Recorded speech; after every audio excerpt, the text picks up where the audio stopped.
दोस्तों अभी कुछ दिनों पहले एक वीडियो वायरल हुआ जिसमें बॉबी देओल भीड़ के बीच में अपने आंसू पोंछ रहे थे। ये वीडियो एनिमल रिलीज के कुछ दिन बाद का था, जब हर तरफ बॉबी के काम की तारीफ हो रही थी। ये कहना गलत नहीं होगा, बॉबी की 15 मिनट की परफॉर्मेंस फिल्म में रणबीर के 3 घंटे की एक्टिंग को बराबर टक्कर दे रही है।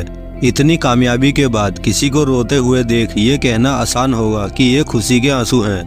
बॉबी के ये आंसू किस्मत की नहीं बल्कि मेहनत की पहचान है।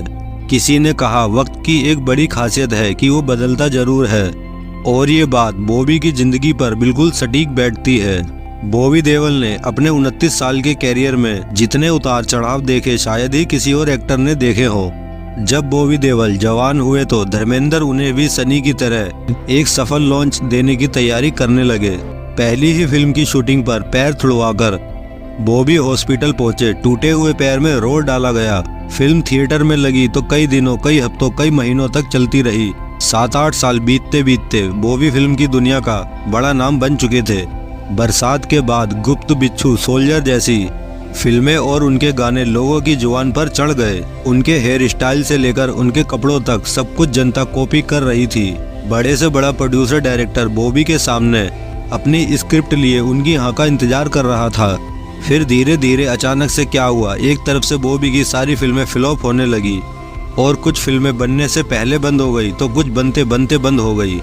एक वक्त ऐसा भी आया कि अपने जमाने का ये सितारा लोगों के लिए मजाक बन गया।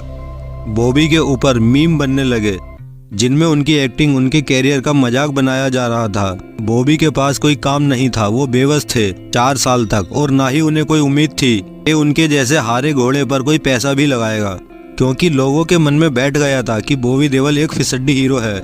लोग बॉबी को लेकर एक राय बना चुके थे जो गलत तो थी पर मजबूत थी, और बॉबी को उस राय को बदलना था, उसे तोड़ना था, उससे लड़ना था। लेकिन वो सारा दिन घर पर ही रहते।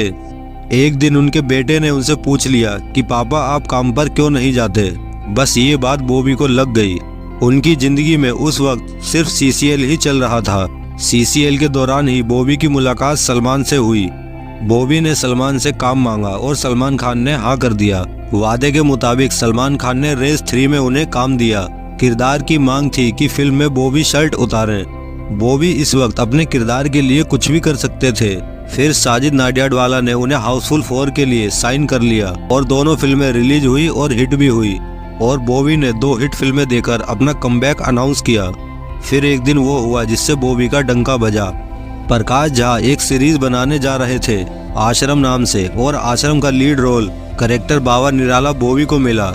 ये एक नेगेटिव रोल था। इस सीरीज के रिलीज होते ही बॉबी का नेगेटिव रोल लोगों के दिल में जगह फिर से बनाने लगा, और आश्रम इंडिया की सबसे ज्यादा देखी जाने वाली सीरीज बनी। लेकिन अभी बाबा निराला का असली प्रसाद बाकी था। और फिर आई एनिमल। इस फिल्म का 15 से 20 मिनट का बॉबी का रोल रणबीर के लीड रोल पर भारी पड़ा, और ये गूंगा विलन लोगों के दिमाग पर चढ़ गया।